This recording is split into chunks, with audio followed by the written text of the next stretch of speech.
I wonder if anyone has done a survey on how husbands find out about their wives cheating. A suspicion that causes him to look closer at her activities.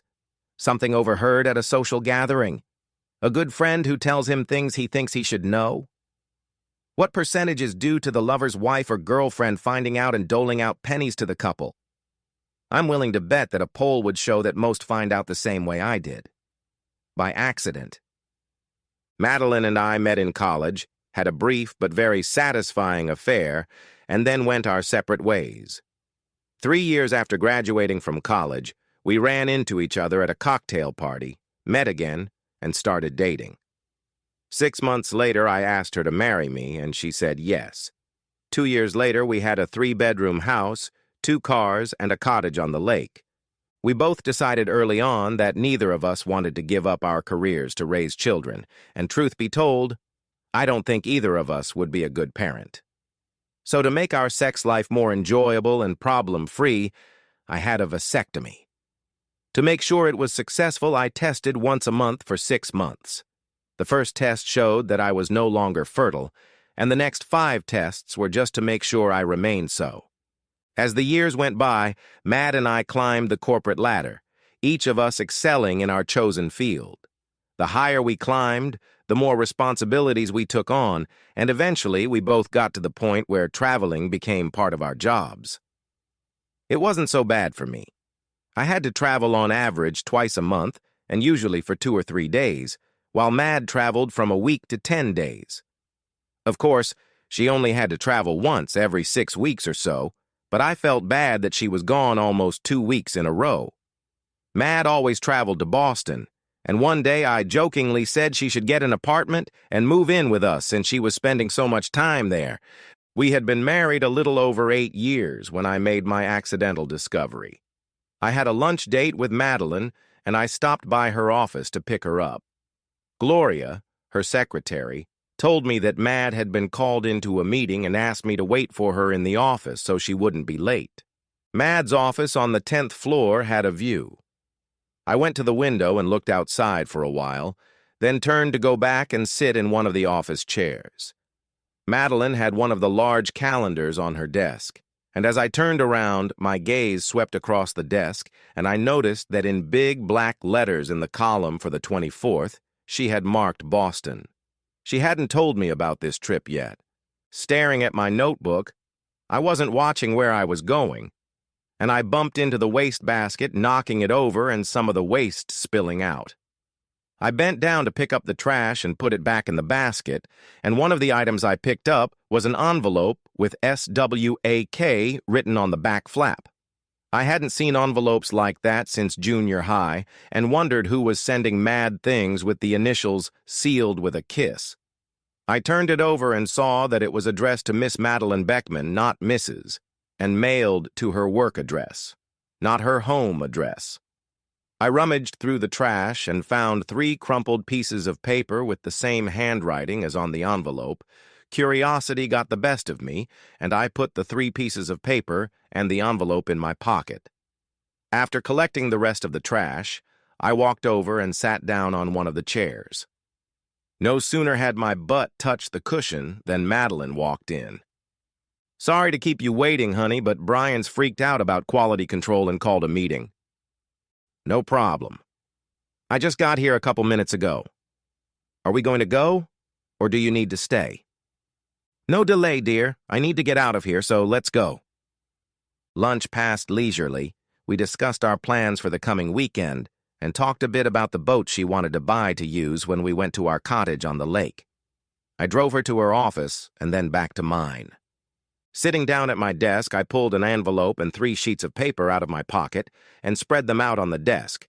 As I smoothed out the sheets, I noticed that the author had obligingly numbered the pages, so I laid them out in order and began to read. The letter began, "My dear Madeline," and I will not recount its contents. Suffice it to say that it was a love letter from a man named Trace. He wrote that he couldn't wait to see her again, to hold her and love her the way she deserved. My jaws clenched tighter and tighter as I read the letter, and it was probably a good thing for Madeline and Trace that I couldn't pick up either of them right now, especially after what I read when I got to page 3. I've set up an appointment for you at the clinic for 10 a.m. on the 20th. I wish we didn't have to do this, my love, but as much as I hate it, I understand why you feel you have to do it. I think you should consider having your tubes tied when they do the procedure so we don't have to worry about that happening again. Trace thoughtfully gave the clinic's phone number so that Mad could call there if she decided to have her tubes tied. It didn't take a genius to figure out what this procedure he mentioned in the letter was. Madeline was pregnant. I realized from the letter that Madeline and Trace had been dating for some time, and I remembered jokingly telling Madeline that she should move to Boston since she was spending so much time there. Apparently she had. That explained why she always wanted me to call her cell phone instead of the hotel where she was supposed to be staying. The evidence was there. It was on my desk. My wife was cheating on me. My wife was an unfaithful life partner. The question was, what was I going to do about it? I fought over this problem for the rest of the day. I sat at my desk and stared at the wall, running it over and over in my head, and thought about it as I drove home. I loved Madeline, I really did, and most of my thoughts were about how I was going to get through this mess so that Madeline and I could stay together. By the time I pulled into my driveway, I realized that staying together with Madeline was a pipe dream. There's no way I could stay with Madeline after I found out she cheated on me. I just don't know how to do it. Madeline usually came home before me and had dinner ready, and this night was no exception. Candles were burning on the table, and a bottle of wine was chilling in an ice bucket on the counter. I knew what it meant, and of course, Mad had told me about it over dinner. I'm leaving for Boston on the 19th and will be gone for 2 weeks, so I need you to work hard, honey. You need to give me enough to last me until I get home. I hope you have enough vitamins. I leaned back in my chair, smiled at her, and told her I'd do my best, mentally running through the scenario. According to her calendar, Boston was due on the 24th. Fly out on the 19th, go to the clinic on the 20th, use the 21st, 22nd, and 23rd for recovery, and go to work on the 24th. Trace would undoubtedly screw her the night of the 19th, and probably for the last time before she reported to the clinic on the 20th. After that, I knew nothing. Having no experience in this area, I had no way of knowing how soon after the procedure she would be able to have sex again. But I assumed it would be at least a month. Madeline always came home from her trips ready to drag me to the bedroom, saying she needed sleep, and I wondered what excuses she might have for not wanting to have sex after returning from a trip. Madeline interrupted my musings by saying, "Come on, lovelies. Dessert will be served upstairs to the bedroom." As I followed her up the stairs, I pondered what was wrong. Our sex life was great, at least from my perspective, and Mad didn't seem any less loving or affectionate. So where had I lost her? And what was this business of her trying to drive me to death right before her trips? We went from the usual 2 times a night, 3 or 4 nights a week, to every night, as many times as she could turn me on, and she did it knowing she'd get off the plane and sleep with Trace until dawn the next day. "You first, honey," she said, sitting me down on the bed and starting to undress me. "You first, and then you can keep me warm, and then we'll see how long you can stay with me." As I drove to work the next morning, a plan had already matured in my head, and I began to put it into action as soon as I sat down at my desk. She got dressed, and I carried the bags she had packed the day before to her car. I kissed her goodbye, wished her a happy journey, and watched her pull away from the road. I gave her one last wave as she headed down the street to leave for Boston and disappear from my life. Well, not really out of my life because I had yet to go through a rough divorce. Madeline's flight was at 3, and I caught the one leaving at 5:40. I parked in front of the clinic and watched Mad arrive at 9:35 in the company of a man I realized was named Trace. He was a regular guy, and I wondered what Mad found in him that made her cheat on me with him. It didn't matter. She did it, and that was all that mattered. I didn't need to be there, but for some strange reason that I'll probably never understand, I wanted to see her at the clinic with my own eyes. I looked around, trying to make out the private investigators I'd hired, but they were alert, and I didn't see them. When the door closed behind her, I started the rental car, returned it, and flew home. Mad wouldn't be home for another 2 weeks, and I had a lot to do in that time. I had 4 weeks of vacation ahead of me, and I had arranged to take 3 of them. When Madeline called in the evening for her evening appointment, I let the answering machine take the call. By noon the next day, I had started taking everything I wanted out of the house, and that evening I let the answering machine take her call. Before I left on vacation, I told my secretary what was going on and asked her to help me, and she agreed. If Mad called my office, Sheila told her I was in a meeting. That was enough for a day or two, and then when Mad called, if she called at all, Sheila would tell her that there were major changes going on in the company, that I was under a lot of pressure, and she was sure I would get in touch with Madeline as soon as possible. She kept Mad on the line for 3 days, and on the 4th day informed her that I was gone and no one knew where I was. I decided that 3 days was enough time to get everything I wanted out of the house, find an apartment, and move. I didn't think Mad would panic and rush home when she couldn't contact me, but I still needed those 3 days just in case. By the 24th, I found an apartment, moved in, and stopped by the post office to arrange for mail forwarding.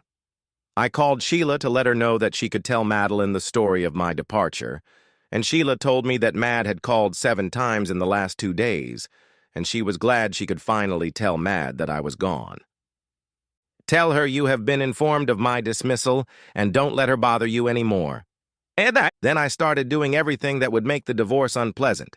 I emptied all checking and savings accounts, cashed out the certificates of deposit we had, and canceled all joint credit cards. We had a line of credit on the house, and I paid it off and deposited the check into a new account at a different bank than the one Madeline and I were using. Then I tackled the cottage on the lake. Madeline had always wanted a lake house, so I found a lot on Lake Chaffee, bought it, and surprised her for our 5th anniversary. She adored the cottage and went there every chance she got. I kept meaning to put her name on the title, but never did. I kept getting calls from realtors saying someone was interested and asking if I wanted to sell. I called one of them, put the house on the market, and wasn't surprised when he called me 2 days later to tell me he had an offer. It was close to my asking price, so I told him to accept the offer. The one thing I didn't do was contact an attorney. I put Madeline in charge of the whole divorce procedure. By the time she handled it, the house should be in or near foreclosure since I wasn't going to make payments on it. All delinquency notices and nuisance letters would be forwarded to my new address, and Mad would never see them. I sent a letter to the mortgage company about the change of address and phone number, so Mad won't even get a single call. With any luck, she won't even know the house is gone until she gets an eviction notice. When Mad flew to Boston, I terminated my cell phone contract, signed a contract with another carrier, and got a new number. I wasn't in the office to answer the phone, so Mad could only get through to the answering machine.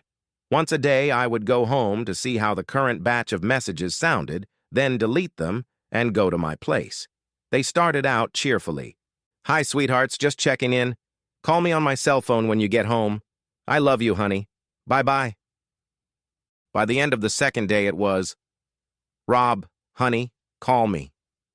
By the end of the 3rd day, it was, "Rob, are you there? Pick up Rob." By the 4th day, "Rob, call me. I'm worried, honey. No one seems to know where you are. Does your cell phone work? Call me, Rob." On the 5th day, she got angry. "Damn it, Rob. Where are you? What the hell is going on? My visa was declined. I called them and they said you canceled the account. Call me." An hour later, she was talking. "Damn you, Rob, what have you done? My Discover and MasterCard were declined because you canceled them. Damn it, Rob, call me." I smiled and turned off the answering machine, then called and canceled the contract on her cell phone. I then drove to the lake to spend a few days at the cottage before closing the deal. I stayed at the cottage until the day Madeline was due back, then packed up everything I wanted and left. When Madeline couldn't find me, sooner or later she would remember the cottage and go there. And I didn't want to be there. I spent the rest of my vacation playing golf and avoiding any place where I might run into Madeline. On Friday, before I went back to work, I called Sheila to see how things were going, and she told me that Madeline had been to Jerry's, my boss, and knew that I hadn't quit but was on vacation. I bet she'll come to see you on Monday. It was what I expected, and I was ready for it. I told Sheila I would see her on Monday, and then spent the rest of the weekend playing golf during the day and going to the movies in the evenings. Monday morning, I parked 3 blocks away and entered the building where I worked through the alley and loading dock. Once inside my office, I looked down into the parking lot and saw Madeline sitting there in her car. I could have walked through the door, gotten into an altercation, and gotten it over with, but I wanted to spin Madeline's crank for as long as possible. I was just pissed off. Mad glanced at her watch every now and then, but finally started the car and drove off to get to work on time.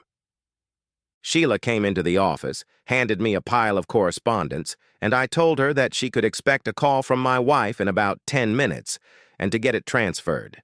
8 minutes later, Sheila called me on the intercom and informed me that Madeline was on line 2. I picked up the phone and said, "Yes?" She replied, "Where the hell have you been and what the hell is this?" Whereupon I hung up. A minute later, Sheila called again and informed me that Mad was on line 1. "Yeah? Damn you, Rob, don't have—" And I hung up again. 2 minutes later, she was back on line 2. "Yes? We need to talk, Rob." "Go ahead, I'm listening." "Just not over the phone, Rob. If I try to talk to you on the phone, I'll be interrupted constantly." "Okay. I'll meet you in the parking lot when you get home from work. We can talk in your car." "Why not just drive home?" "I don't want to."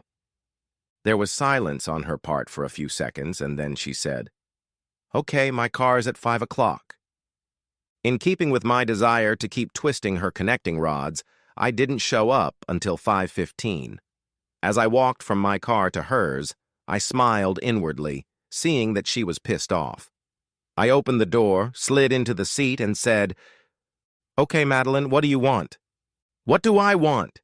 she growled. "I want an explanation. Where have you been? Why didn't you return my calls? Why all your belongings disappeared from the house? Why your bank accounts are empty and your credit cards canceled, and that's just for starters." "That's easy to answer. I moved out. I didn't want to talk to you, and I don't want to be with you anymore." "What? Why? Is there someone else?" "Yes, Mad. There is actually someone else." She just sat there looking at me, and then a nasty expression came over her face, and she growled, "You bastard!" I opened the door and said, "I've answered your questions, Madeline. I hope I don't see you again," and I got out of the car and went to my room. She was still sitting there looking after me as I pulled out of the parking lot and drove away. I knew Madeline well and realized that her pride would not allow her to call me after our little conversation, so it was 6 weeks before I heard from her. When she came home from work, she discovered that she had no electricity and called to let me know that I was a rotten asshole for allowing this to happen. I, of course, knew this was going to happen since I had received a disconnection notice in the mail. A week later, they turned off the water and I got another nasty call. In hindsight, I should have paid for the light and water because by not doing so, I thwarted my big plan, which was to evict her from the house. When the lights and water were turned off, she decided to check on a few things and discovered that her phone would be disconnected in 3 days and that we hadn't paid our mortgage in over 2 months. I later found out that she had taken out a loan from her 401k to get money to bring the house into compliance. Another month went by, and then I received a registered letter that I was in no way expecting. I figured Madeline had too much pride to write what she wrote in the letter. I was sure that when I answered yes to her question, "Is there anyone else?" she would grit her teeth, say, "Fuck you, Rob," call Trace, and suggest that he move in with her. Obviously, I didn't know Mad as well as I thought I did. In her letter, she professed her love for me, saying she missed me terribly and was miserable without me. She begged me to sit down with her, tell her what was wrong, and explain why I'd left her for someone else. "Just talk to me, Rob. I know we can work things out. I need you here with me. I threw the letter in the trash. 3 weeks later, I got a call from her. I know you got the letter because you had to sign for it. Since you didn't reply, that means you're never coming home, am I right? Right. Then we need to sell the house. It's too big for me and I can't afford it on my own. Come on. You don't care? Just, come on, Mad, let's sell the house. That's it in a nutshell. Nothing in my letter meant anything to you? Nothing. A few seconds of silence followed. Then she said, "Goodbye, Rob," and hung up. She put the house on the market, and 3 weeks later, a buyer was found, and I received the following unpleasant phone call. "You bastard! You've maxed out your line of credit. There will be nothing left for the realtor after the commission is paid." That's what I thought. Why Rob? What the hell happened to turn you into an asshole? I didn't answer, just hung up. A week later, she called and said the closing on the house would be at 3:30 on Thursday and asked if I was okay with that time or if I'd rather reschedule. I replied that I was fine with it and hung up. Thursday, I left the office at 2, went outside and played 18 holes of golf. That must have been the straw that broke the camel's back, because the following Monday I was served with a subpoena. Madeline was suing for divorce, and she cited irreconcilable differences as the grounds. She was demanding the money that was sitting in savings and checking accounts at the time I moved out. She wanted the money from the CDs I had cashed in and the money I had borrowed when I maxed out my line of credit. She also wanted the house, and for me to pay back the money she took out of her 401k so the house wouldn't be seized, and she wanted me to pay her attorney fees and all court costs. The cottage wasn't mentioned, so she must not have known I sold it and expected it to be included in the half of the marital estate. I expected her to do this and expected the court to agree to some of these terms if the case went to trial, and I had all the money in an interest-bearing account. I waited until that day, called my attorney and told him to go ahead and do what we had already planned. He quickly filed a countersuit based on adultery and demanded that I be awarded all the property that existed at the time Madeline destroyed our marriage and I moved out of the house, and that she pay my attorney's fees and all court costs. 3 days later, Madeline called me. "I just got served with a subpoena. Are you crazy, accusing me of adultery? You told me yourself you had someone else." "No, Madeline. You asked if I moved out because I had someone else, and all I said was, 'Yes, Mad. As a matter of fact, I did.' You assumed I'd met someone else, but I hadn't. When I said I had someone else, I meant your lover, Trace. Don't call me Madeline anymore. From now on, all business will be conducted through lawyers." A few weeks passed, and I got a call from the lawyer. "They're not negotiating. They're not going to settle for less than what they're asking for. Schedule a conference, you, me, Madeline, and her attorney." John and I were sitting in his conference room when Madeline and her attorney came in and sat down at the table. As soon as they sat down, Madeline's attorney said, "First of all, as a basis for these negotiations, we—" And I interrupted him. "This is not a meeting for negotiation. This is a meeting for clarifications and ultimatums. I'll state my position, and then you and Madeline will decide what you want to do. First, Madeline's parents and all of her relatives are staunch Catholics, and while Mad has disappointed them by not sticking to her beliefs as firmly as they would like, I'm sure she has no interest in them ostracizing her. Unfortunately, that is exactly what may happen if I am forced to make public the information I have."